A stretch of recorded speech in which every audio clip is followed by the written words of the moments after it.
कि हम सिर्फ मुसलमानों के नुमाइंदे नहीं, हमारे दरवाजे हर मजलूम के लिए खुले हैं, चाहे वो हिंदू होने दो, चाहे वो सिख होने दो, चाहे वो ईसाई होने दो, चाहे वो कोई भी मजहब का मानने वाला हो।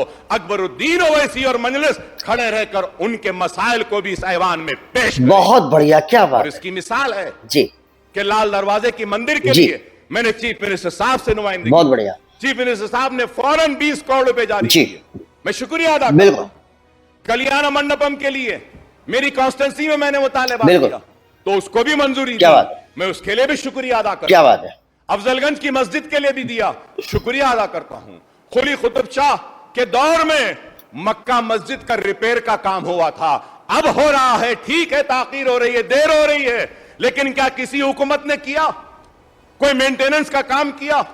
शाही मस्जिद के बागान के पास भी हो रहा। बहुत अच्छा। मुझे यकीन है जब जब हम जाते हैं मसाइल लेकर, या जब जब इस ऐवान में खड़े होकर अकबर ओवैसी लड़ता है, तो मेरा चीफ मिनिस्टर मेरे जुमलों से, मेरे चीखने से, चिल्लाने से नाराज नहीं होता, बल्कि खुश होता है। जैसे कल उन्होंने कहा अपने चैम्बर में, अकबर साहब आपका जिम्मेदारी है, अच्छा किया आपने चीखा मुस्लिम मसाइल पर, करना भी क्या बात है भाई, क्या ये स्पिरिट, क्या विधायक है यार, ये स्पिरिट है। तो मैं उम्मीद करता हूं कि मैं जितने मसाइल जो कुछ भी उठाया हूं, आप इस पर देखेंगे। मसाइल तो बहुत हैं, जिक्र करना है, लेकिन होमगार्ड्स का भी एक मसला है। बेचारों को, उनको कांस्टेबल के बराबर, होमगार्ड्स को कांस्टेबल के बराबर ड्यूटी करते हैं, उनके मसाइल बहुत हैं, उस पर भी दीजिए। आप देने वाले हैं, हर एक को देते हैं, गरीब, इन गरीबों को भी दे दीजिए। मेरी आपसे दरखास्त है, उर्दू के ताल्लुक से भी है। मैं सिर्फ आखिरी एक बात कहता हुआ रुखसत हो जाऊंगा कि मुझे यकीन है केटीआर साहब ने कहा, महमूद अली साहब ने कहा, चीफ मिनिस्टर साहब ने भी कहा, मुझे यकीन है, लेकिन बाज शरपसंद अनासर अपनी सियासी दुकान को चमकाने के लिए वरगला रहे हैं और कह रहे हैं, तो मैं इस ऐवान में खड़े होकर कह रहा हूं कि फिक्र न करें, सेक्रेटेरिएट की मस्जिद, दोनों मसाजिदें जरूर बन जाएंगी और पहले से ज्यादा बड़ी बनेगी, खूबसूरत बनेगी, मुझे यकीन है। क्या बात है। लेकिन उसके साथ साथ मैं ये भी चीफ मिनिस्टर साहब से दरखास्त करूंगा और ये कहूंगा कि अखिलियती फाइनेंस कॉर्पोरेशन के ताल्लुक से आपकी गैर मौजूदगी में मैंने बहुत तफसीलात रखे, बहुत बातें रखी हैं। उन बातों को ऊपर तवज्जो देकर मीटिंग बुलाकर फौरन अमलावारी करें। ओवरसीज स्कॉलरशिप हो या एमटीएफ हो या आरटीएफ हो, ये स्कॉलरशिप्स को देखिए। और मैं फिर से अपना एक मुतालबा रखकर रुखसत होता हूं कि उस्मानिया दवाखाने को भी ले लीजिए साहब, उस्मानिया दवाखाने को भी ले। क्या बात है। निजामिया तिबी दवाखाना है मक्का मस्जिद के सामने, एक ही उर्दू मीडियम का तिबी का मेडिकल कोर्स है, वो इमारत मखदूश हो गई, उसमें पानी टपक रहा है।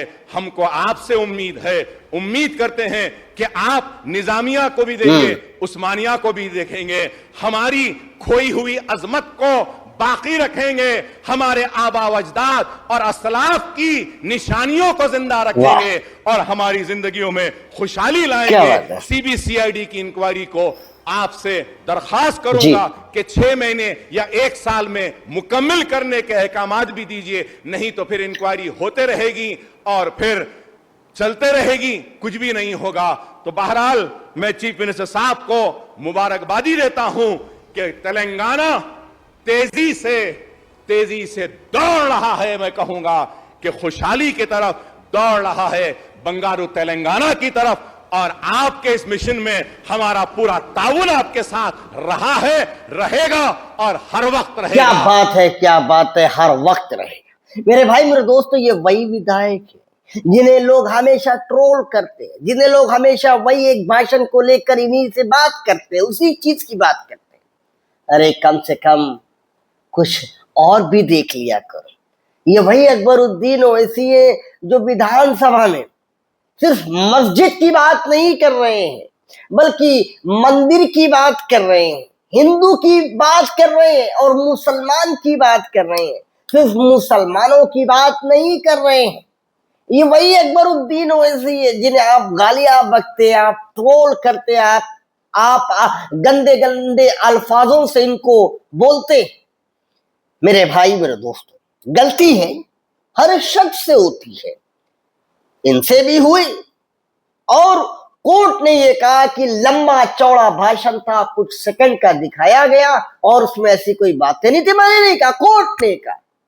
यदि कोर्ट कह रहा है तो आप मानो, नहीं मानना है तो एहतजाज करो, आगे जाओ, सुप्रीम कोर्ट, हाई कोर्ट आप जाइए। लेकिन कम से कम ये भी तो देखिए ना कि ये वही बंदा है जो हिंदुओं के लिए भी बोल रहा है, मंदिर के लिए भी बोल रहा है। आपको क्या ये नहीं दिखता? आपको अगर दिखता है तो सिर्फ बुराइयां बुराइयां और बुराइयां ही दिखती। आखिर ऐसा क्यों? ये मेरा सवाल है दोस्तों। और मैं आपसे यही कहूंगा कि AIM पार्टी, भले ही आप कुछ भी कहें, जैसा भी कहें, लेकिन वाहिद ये एक ऐसी पार्टी है जो सही को सही और गलत को गलत बोलने का हौसला रखती है और आने वाले वक्त में और भी ज्यादा रखेगी, मुझे उम्मीद है। और मेरे भाई मेरे दोस्तों, जिस तरीके से ये पहले सिर्फ हैदराबाद तक सीमित थी, आज हम इसी अपनी आंखों से देख रहे हैं कि ये सिर्फ हैदराबाद नहीं बल्कि महाराष्ट्र में भी है, बिहार में भी है, बंगाल में भी छाप छोड़ दी है, दिल्ली में भी छोड़ दी है, यूपी में अब आ रही है, आज पहले भी चुकी है, अब फिर आ रही है। और जिस तरीके से उत्तर प्रदेश के नौजवानों में AIM पार्टी के लिए जोश दिख रहा है, ये काफी हैरान कर देने वाला है। क्योंकि बहुत सी पार्टी ऐसी है जिनको वोट भी कटेगा। और मैं इसीलिए कह रहा हूं कि अभी से ही बातचीत करिए, वोट ना कटे, इसकी सबसे ज्यादा मैं इस बारे में मैं सोच रहा हूं। और मैं इसीलिए कह रहा हूं कि अलायंस कर लीजिए, ताकि एक पार्टी सब मिलकर जो है चुनाव लड़े, है ना। तो आप बात करिए घमंड में चूर होकर, ये नहीं कह रहे नहीं हम नहीं लेंगे। घमंड बिहार में भी किया था तेजस्वी यादव ने और कुछ नहीं हुआ, और सिर्फ 6 ही सीटें मांगी गई थी लेकिन नहीं दिया, और 5 सीटें जो है AIM पार्टी ने लेकर आई। ये दिखाया कि हमें आपकी जरूरत नहीं है, मैं स्वयं से जीत और हार सकता हूँ, हारने का डर AIM को है ही नहीं। और मेरे भाई मेरे दोस्तों, हारना, ये कहते हैं कि हारता तो वही है जो लड़ता है, तो हारने का भी इनके अंदर वो है और जीतने का भी है। हालांकि कुछ लोग होते हैं जो हार से बड़ा डरते हैं, और जो हार से डर गया वो लड़ा ही नहीं, जो लड़ा नहीं वो तो खत्म हो गया। तो AIM पार्टी हार से नहीं डरती है, और जीतने का हौसला बिहार में जीता, महाराष्ट्र में जीती, और अब जो है मेरे भाई मेरे दोस्तों यूपी में भी आ रही है। यूपी में कौन कितना कैसा साथ देगा कमेंट बॉक्स में जरूर बताइएगा। चलता हूँ, दुआओं में याद रखिएगा। जय हिंद, जय भारत, अल्लाह हाफिज दोस्तों।